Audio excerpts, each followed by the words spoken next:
Book Radio. Welcome back to Children's Book Radio, the podcast about children's books. This is show number 33 for January 17th, 2008.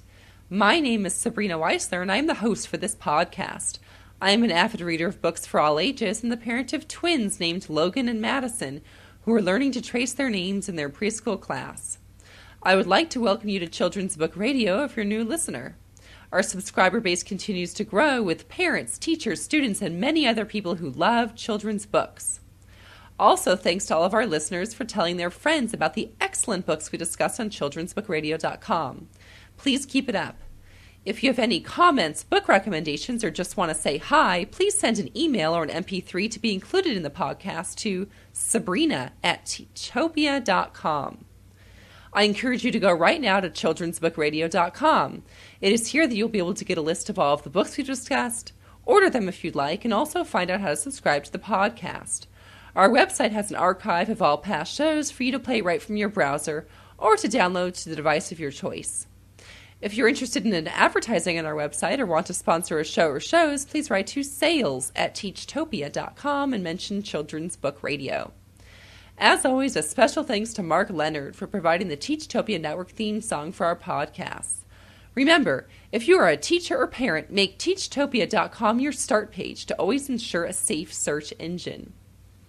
In this edition of the podcast, you will meet Newbery Medal-winning author Phyllis Reynolds Naylor.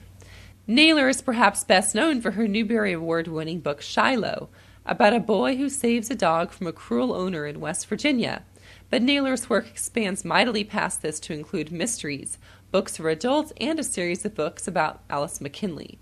Naylor is tireless, it seems, with many more books up her sleeve, even as she has already written over 130 books. She is an incredible storyteller, like her good friend and past Children's Book Radio featured author Lois Lowry, and her research for each book is obvious from the way the books resonate long past the final page is read. After the interview, I'll be reviewing Shiloh, Patches and Scratches, which is a book from her Simply Sarah series for young kids, as well as Lovingly Alice, a book from her Alice series. Please welcome Phyllis Reynolds Naylor. Thank you. And I'd like to start by having you introduce yourself to our readers and tell us how you got started in writing. Well, that started a long time ago, probably when I was in kindergarten and told stories. But I actually had my first story published when I was 16. A former Sunday school teacher wrote to me and said she remembered me from her class. I love stories, and she was now editing a children's newspaper. And would I write something for it? And so I did. I wrote a sports story, my first and only sports story, and sent it to her, and she sent back a check for $4.67. And that was really exciting to think I was getting paid for something that I love to do. And I branched out to other types of magazines and then to different age levels and finally started writing books, and I haven't stopped since. I love writing books more than short stories because you can develop the characters, you can develop a plot, and I just feel very at home with that. So, in a nutshell, that's how I began. And was there someone along the way, besides the Sunday school teacher, maybe somebody in elementary school or junior high that kind of, I don't know, said, wow, you're a writer, and, you know, could you do more of that? Or No one really said that. I had a speech teacher who asked us to write our own monologues and essays for the class and read them aloud, and she was very helpful. Many teachers along the way encouraged me. I think probably since we were read to aloud as children almost until we were teens, and my folks read with great drama, I think I probably decided that if listening to stories was so much fun, then writing them should be even better. And probably if anyone influenced me the most, it would be my parents, unknowing to them that they were influencing my writing, but it meant a lot to me. Were there any books when you were growing up that, in particular, that have stayed with you all these years that you remember as like a favorite book? Mostly Mark Twain and Huckleberry Finn. And I know that people have drawn similarities between Shiloh, my book that won the Newbery, and Huckleberry Finn, in that both boys in both books are facing moral dilemmas when society tells them to do one thing and they feel that's not right and take a different course. And I wasn't aware of that when I wrote Shiloh, but I see that it's similar in some ways to the plot of Huckleberry Finn. And Dad read almost all of Mark Twain's books to us aloud, and that made a big impression on me. And how did you decide to write mostly for children and young adults versus writing for adults? Well, I also write novels for adults, but I started writing for children, and then I started writing for teens, and then once in a while I do a picture book, and then I do something for adults, and I just feel more comfortable when I can write for all ages. I feel that I stay in contact better that way, plus the fact that there are some stories that are told best from an adult viewpoint, others from a child's viewpoint. And I guess I just feel very comfortable, and perhaps more ideas come to me for children's books and young adult books than adult books, but that would be the only reason. It's just as difficult to write for children as adults. You simply are taking a different voice and perhaps taking a different viewpoint, but I put as much work and time into a children's book as I do an adult book. It's just an adult book is longer. That's about the difference. And are there any children's authors out right now that you're friends with, that you admire? Oh, I would say a large percentage of my friends are children's authors. Lois Lowry is a good friend of mine. Catherine Patterson, Jerry Spinelli. There are a lot of people that we get together with when we're at conferences, or that we email each other. Lois and I email several times a day sometimes. And they know what it's like, what I'm going through. I know what they're going through. We share exasperations with the publishing process, and our joys and our pains. And it's just nice to have close friends that know exactly what you're going through. And you've had, a really, obviously, very long career in writing. What would you say is the biggest challenge when you sit down to write a book? Probably having everything tied together, making all the separate parts equal a whole, and not just having episodic things happen. Now, the Alice books are sort of different in that I'm following Alice from the time she was 8 years old up until the final book will take her up to age 60. Actually, the final book goes from 18 to 60, hitting the high points of her life. So sometimes they read sort of episodically because I'm hitting high points of Alice's life in each book. But there will be 28 books in all. I think I'm on book 24 right now. And to me, the whole thing, it forms an arc. All 28 books form an arc, not just each individual book, because I'm looking at one girl's life. So those are a little different in that I'm following one character for a very long time.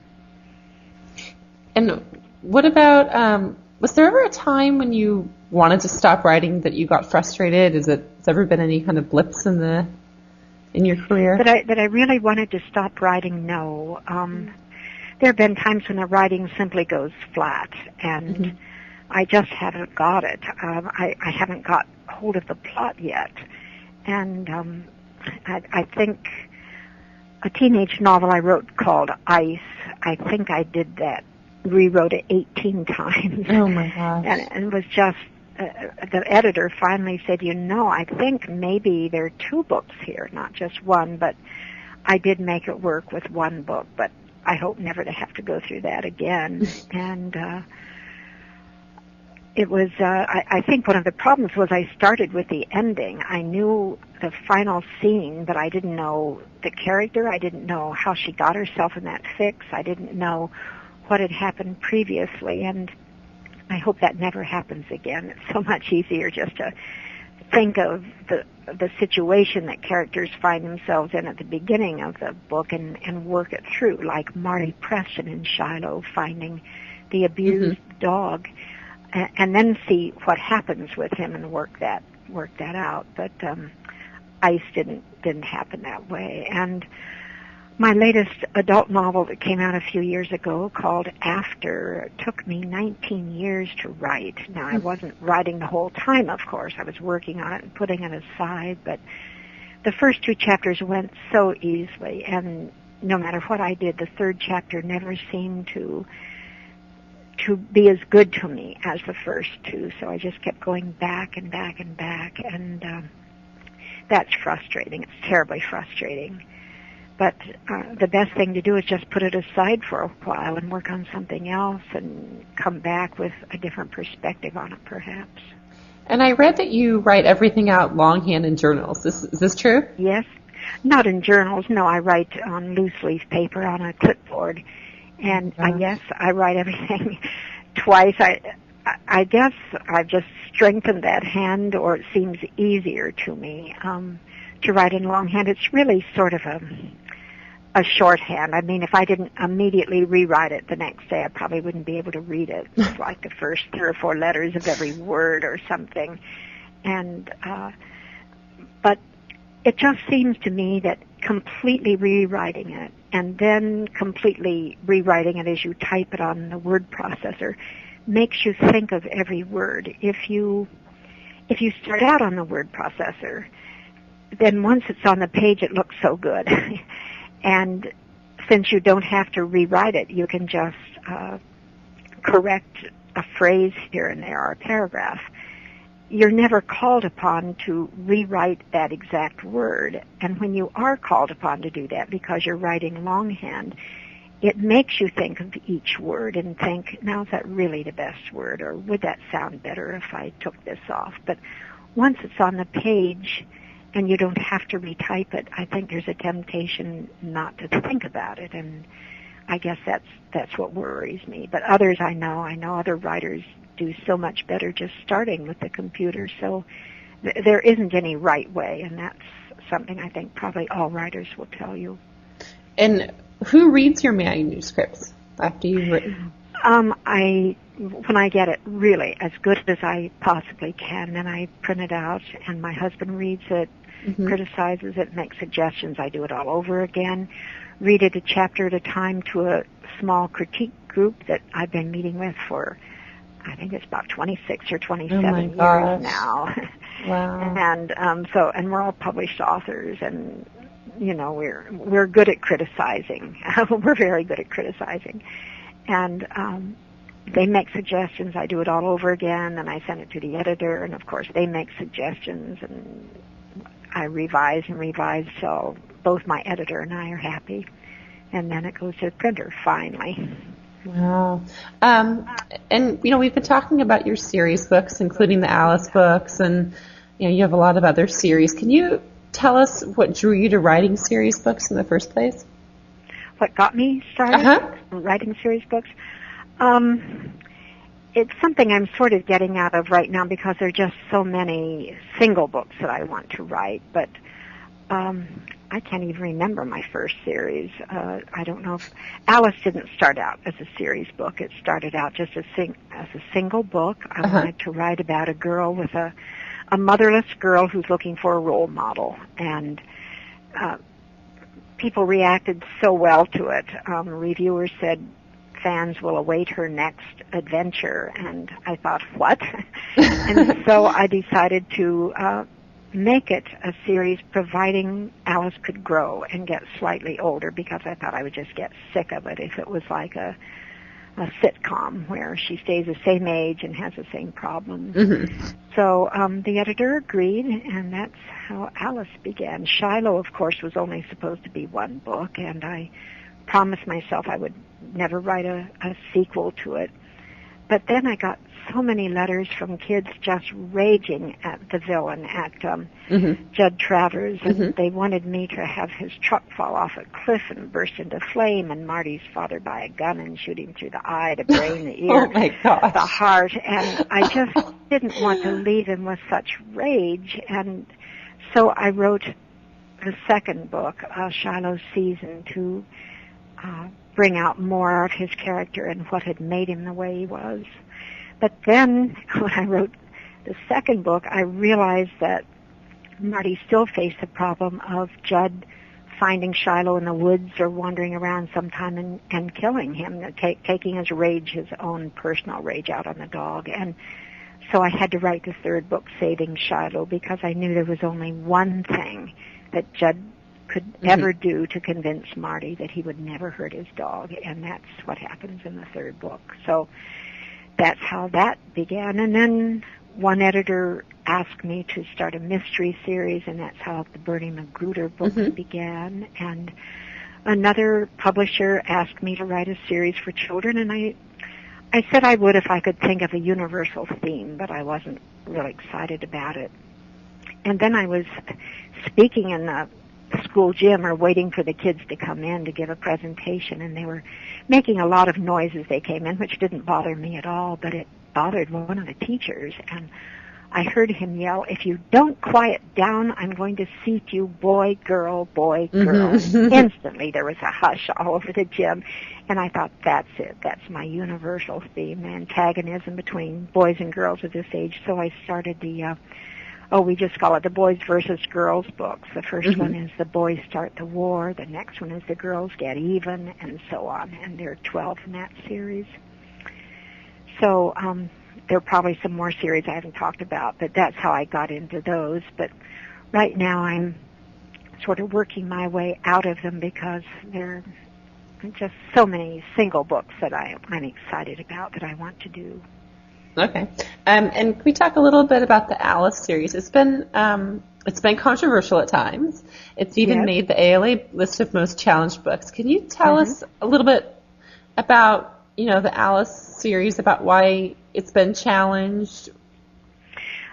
Probably mostly because Alice is very, very frank, and I deal with her questions of sexuality, her talking with her friends, things that happened to her and to her friends, their growing sexual awareness with boyfriends, and I try to make each book very realistic to that age level. And some one of the problems is that kids who start reading the first books they can't get enough of Alice, and they go to the library and they get out the next and the next. Well, it becomes not appropriate for them. Yeah. Yes, they don't wait until they're Alice's age. Their 9-year-olds are reading about her when she's 11 and 12 and 13, and then the parents get upset. And one parent wrote to me and said, "How dare you?" And she was upset because she said she wanted to tell her children or her little 10-year-old daughter, how babies were conceived when the daughter was 11 years old. And she wanted to sit down with her for some reason at 11 and tell her. And the daughter had gotten my book, Lovingly Alice, where the girls discuss this, and she'd read it when she was 10, and so she said she'd gotten to it a year early, and I'd ruined it for her. And so sometimes you get this, that I have trespassed on a parent's right to tell their children, but that's something that an author can't really think about. Control over that. Yeah. So I try very hard to be very honest. There's an Alice website where readers can write in and ask any questions at all. I don't know quite how I got into that, but we talk about the books, we talk about the characters, and some of them are having the same problems Alice is having, and this is perhaps why they write in. And I try very hard to be truthful, and I tell kids I'm not a doctor, I'm not a psychologist, I'm just an enlightened grandmother, and we can talk about things together. And that's essentially what the Alice books do. But I get far more letters from parents saying that they've had wonderful discussions with their daughters, particularly, that they read the books together and they laugh at Alice's misconceptions, and that gets them talking about things that they generally wouldn't have just brought up with each other. And this encourages me and encourages the editor, and we like that we're filling a role here in getting parents and children talking together, and that's very satisfying. And has it been fun for you, to help Alice grow up and be with her through so many of her life lessons and experiences? Yeah, yes, it is, especially because I didn't have a daughter. I just had two sons. Mm-hmm. So in some ways I'm raising a daughter, and I know it's infinitely easier to raise a daughter on paper than it is in real life. I don't have any misconceptions about that. But it is a lot of fun just to follow her along and think back. I mean, I have good memories of my high school years, and of course it was a different age and a different time, but our worries were the same, and many of our experiences were the same, but in different contexts. So girls seem to think that it's very current and pertains a lot to their own lives, and I'm grateful for that. I wanted to ask you a little bit more about Shiloh. Shiloh won the Newbery. What was that experience like for you, winning that? Oh, it's probably one of the most exciting things that can happen to an author, especially if you don't expect it. And on some years, various professional journals go out on a limb and they predict who they think might win the Newbery, and there's short lists that authors like to look at to see if they're on it. And Shiloh wasn't on anybody's list. And I just didn't expect it, didn't think about it. And the morning that they called, my husband was out jogging, and I was sitting at the kitchen table eating my shredded wheat, and the phone rang, and they told me that Shiloh had won the Newbery. And the next thing they tell you is that the next call you get will be the Today Show telling you that you need to be on the program the next morning, and they want you in New York that evening. And I mean, think about it. I mean, you could be 9 months pregnant, you could be dyeing your hair. I mean, think of all child at home or something. Yeah. And so suddenly, and then the phone just doesn't stop ringing. Everybody starts calling, and flowers arrive, and champagne arrives, and they send a photographer from the post. But my husband says that when he got home from jogging, I was standing on the front porch waiting for him, and he said the first words out of my mouth were, "I have 24 hours to lose 30 pounds." And then, you go to New York, and you're suddenly on the program, and you try to think of something to say, and you're having lunch with your editors. And the funny thing was, we got home late that afternoon from New York, and there were more flowers on our doorstep and some bottles of champagne, and we opened the door and went inside, and there were little piles of vomit all over the rugs. Our cats had eaten all the leaves off the flowers we'd received the day before, thrown up all over the house. That's your welcome home. Back to earth, very, very fast. And did it change, that winning the medal, did it change anything in terms of your relationship with your publisher, your editor, or is anything different since then? Well, yes, it does. I mean, then everybody starts writing to you, wanting to know if you have any manuscripts that haven't been published yet, or if you have books, hardcover books that haven't been made into paperback yet. And your publisher, of course, starts raising your advances, and they print more of your books, and you get just zillions of letters. What I didn't expect were letters saying, please write a message to our class telling them how important books are. Please write a foreword to this next textbook, please. All of these free things, which I'm not complaining about, except that you're suddenly just deluged with them.